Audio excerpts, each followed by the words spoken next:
¿Cómo estás, Laura? Un saludo hasta Querétaro. Este va a ser el primer video que voy a hacer de algunos que te voy a compartir con el afán de entender un poquito más lo que es la ciencia que hay detrás de lo que se hace de los imanes de la teoría biomagnética. He estado leyendo esto del doctor Richard y me gustaría hacer algunas anotaciones de manera general. El agua, como tal, nosotros la conocemos con una fórmula que es H2O. Así. No sé si se alcanza a ver, sí, ahí está. Entonces, el agua nosotros cuando tenemos la estructura química, sabemos que tiene 6 electrones el oxígeno y tiene un electrón el hidrógeno. Aquí hay que apuntar muy claro, el hidrógeno es un elemento químico.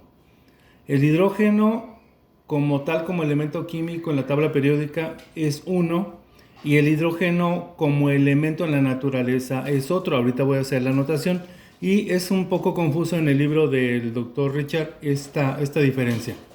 Cuando tenemos esta es la estructura de Lewis. Nosotros vamos a formar un enlace aquí, un enlace acá, y tenemos dos pares de electrones sin aparearse, y entonces eso va a formar una nube electrónica. Al final, la molécula del agua va a tener una forma real así, con una separación de 100.45 grados y con una distancia entre el enlace del hidrógeno y del oxígeno de 95.84 picómetros.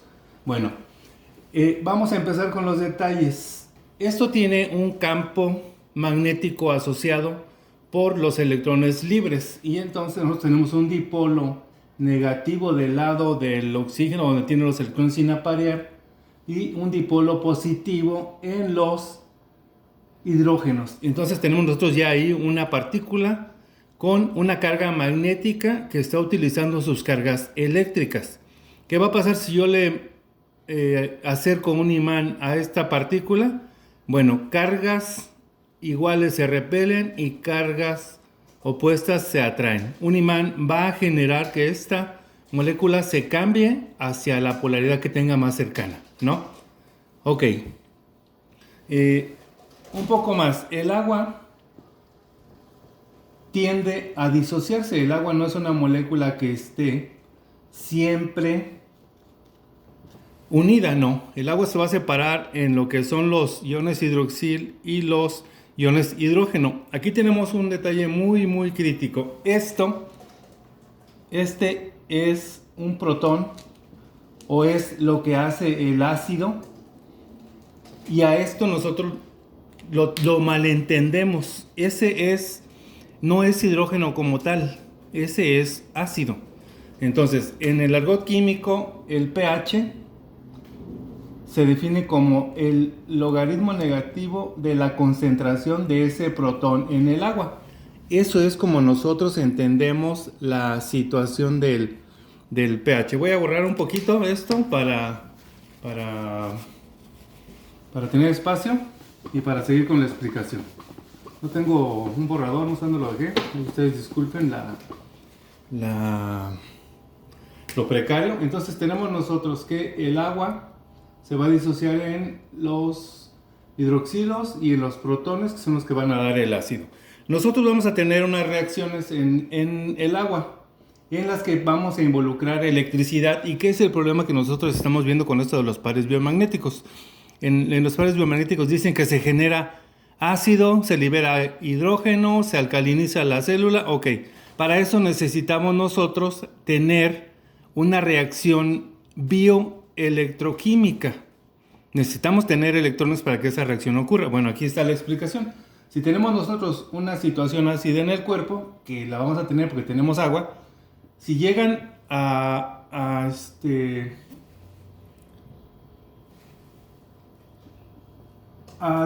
digamos a tener electrones, nosotros vamos a tener la formación de gas. Este sí es hidrógeno. Este es el gas hidrógeno. A esto le llamamos hidrógeno y a esto le llamamos ácido o protón. Es la diferencia. El de arriba no es protón, no es hidrógeno. El de abajo sí es hidrógeno. Esto se va a realizar en una polaridad negativa eléctricamente, y la otra reacción que se va a dar de una reacción positiva sería la siguiente. Hay algo interesante, cuando nosotros tenemos la reacción, eso se me hizo muy interesante en el par biomagnético, porque en la electroquímica nosotros vamos a tener una reacción de oxidación y una reacción de reducción acoplada, es decir, alguien va a dar electrones y alguien los va a recibir. Entonces yo me imagino que por eso son también los pares biomagnéticos, porque tiene que haber uno que dé y otro que reciba esa parte, ¿no? Entonces, la contraparte de esto entonces sería que el agua se va a liberar oxígeno, va a liberar moléculas de ácido y va a liberar electrones. Entonces, de esa manera, nosotros vamos a tener las dos reacciones acopladas para el agua. Vean cómo la misma agua dándole o quitándole electrones, que es lo que se está sugiriendo con el uso de los magnetos, podemos tener nosotros un cambio. Entonces, un cambio en la medida de pH, ¿no? O al final, también decían en la reacción global sería esta: 2 moléculas de agua nos van a dar oxígeno y 2 moléculas de hidrógeno. Bueno, estos dos, el oxígeno y el hidrógeno, son gases, ¿no? Entonces, aquí hay que apuntar, es una de las dudas que yo tengo de lo que dice el doctor Richard. Cuando estamos generando hidrógeno, no sé si se refiere a la acidez, porque enseguida de eso habla de alcalinidad. Bueno, entonces, si nosotros estamos eliminando ese ácido con el otro polo, con el polo norte-sur, el que ustedes utilicen, entonces hay que aclarar nada más esto, pero para que vean cómo podemos nosotros tener reacciones de formación de ácido, de hidrógeno gaseoso y de oxígeno gaseoso dentro de un sistema acuoso. Espero que esté entendido, y si no, pues me dices, me hablas y ya.